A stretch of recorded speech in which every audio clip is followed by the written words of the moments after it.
নগরীর চকবাজার এলাকার গুলজার টাওয়ারের দক্ষিণ পাশে রাস্তার অপর প্রান্তে মার্কেটটির বাইরে টানানো রেস্টুরেন্টটির সুসজ্জিত সাইনবোর্ড দেখে যে কারোর মনে হবে এটি কোনো উন্নত মানের খাবারের দোকান, কিন্তু রেস্টুরেন্টটির ভিতরের দৃশ্য দেখলে চোখ কপালে উঠবে যে কারোর।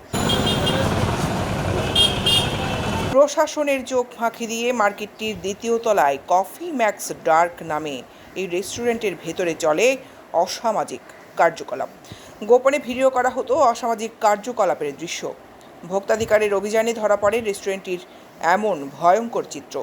সেখানে পাওয়া যায় অসামাজিক কার্যকলাপের বিভিন্ন উপাদানও। জব্দ করা হয় রেস্টুরেন্টটির সিসিটিভি ফুটেজ।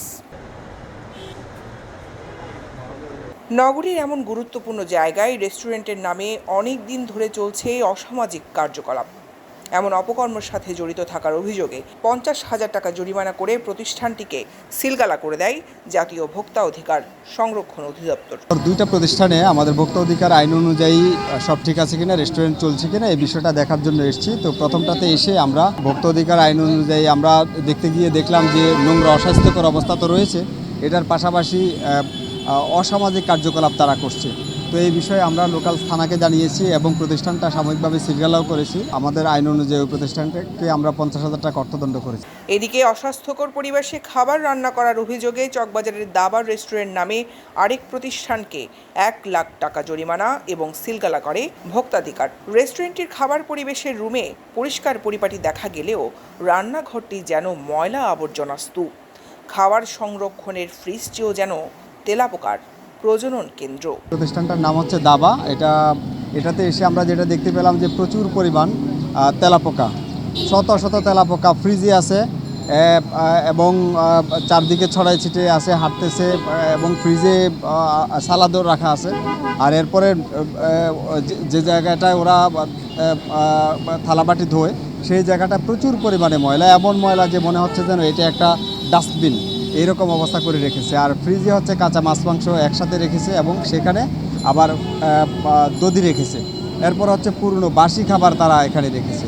তো এই প্রতিষ্ঠানটাকে আমরা 1 লক্ষ টাকা অর্থদণ্ড করেছি এবং প্রতিষ্ঠানটা সাময়িকভাবে বন্ধও করেছি আমরা। আগে কারোরই জানা ছিল না রেস্টুরেন্টটিতে অপরিচ্ছন্ন অস্বাস্থ্যকর পরিবেশে রান্না করা খাবার পরিবেশন করা হতো। আজ ভোক্তাধিকারের অভিযানে প্রতিষ্ঠানটির এমন কর্মকাণ্ড জানতে পেরে ক্ষোভ প্রকাশ করেছে সাধারণ ভোক্তারাও। এটার একটি সুনাম ছিল, কিন্তু তারা যেভাবে অপরিষ্কার রেখেছে তার কারণে আমাদের ছাত্রদেরও অনেক শরীরের ক্ষতি হওয়ার সম্ভাবনা রয়েছে। তা আমি মনে করি এটা ভালো কাজ হয়েছে। এরকম একটা অবৈধ রেস্টুরেন্ট বন্ধ হয়ে গেছে। এটা অপরিষ্কার বা এটা হচ্ছে চকবাজার শিক্ষা বান্ধব এলাকা। এটা হচ্ছে শিক্ষার্থীদের সবসময় পরিপূর্ণ থাকে এইরকম এলাকায়। বা আপনার রেস্টুরেন্ট বলেন, আপনারা আরেকটা বলছেন যে ডার্ক রেস্টুরেন্ট, এগুলো আমাদের সমাজের জন্য ক্ষতিকর এবং আমাদের শিক্ষা বান্ধব পরিবেশের জন্য ক্ষতিকর। যেহেতু আমাদের পাশে চকবাজার থানা আছে, একদম চকবাজার থানার নিকটেই বলা যায় এই রেস্টুরেন্ট দুটা। এটা আসলে ওদের নজরদারিতে থাকা উচিত। আমি মনে করি এরকম পরিবেশ যাতে ভবিষ্যতে সৃষ্টি না হয় সেদিকে আমাদের সবার নজর রাখা উচিত, সামাজিকভাবে নজর রাখা উচিত এবং প্রশাসন দ্বারা নজর রাখা উচিত। তবে নিজের অপরাধের কথা স্বীকার করে রান্নাঘর অপরিষ্কার রাখায় কর্মচারীদের উপর ক্ষোভ ঝাড়লেন দাবা রেস্টুরেন্টের মালিক। যে কোনো জিনিস তো পরিষ্কার রাখা অবশ্যই প্রয়োজন। পরিষ্কার পরিচ্ছন্নতা তো জীবনে কিছু হয় না। এখন উনি কেন করছে সেটা আমি তো বুঝলাম না। আমার এখানে বেচা সারাদিন 2,000 টাকা বেচা হয় না। এখানে উনি কি অপরিষ্কার দেখলো, আমি আসলে বুঝতে পারতাম যে অপরিষ্কারটা কি আসলে। নিশ্চয়ই আমরা তো সবসময় আমাদের যে সার্ভিস করে ওদেরকে বলি সবসময় একটু পরিষ্কার পরিচ্ছন্ন রাখার জন্য। পরিষ্কার পরিচ্ছন্ন রাখতে হবে। আমি একদম মানুষের খাওয়া হবে, এটা পরিষ্কার রাখতে হবে না। দৈনিক আজাদী নিউজ ডেস্ক।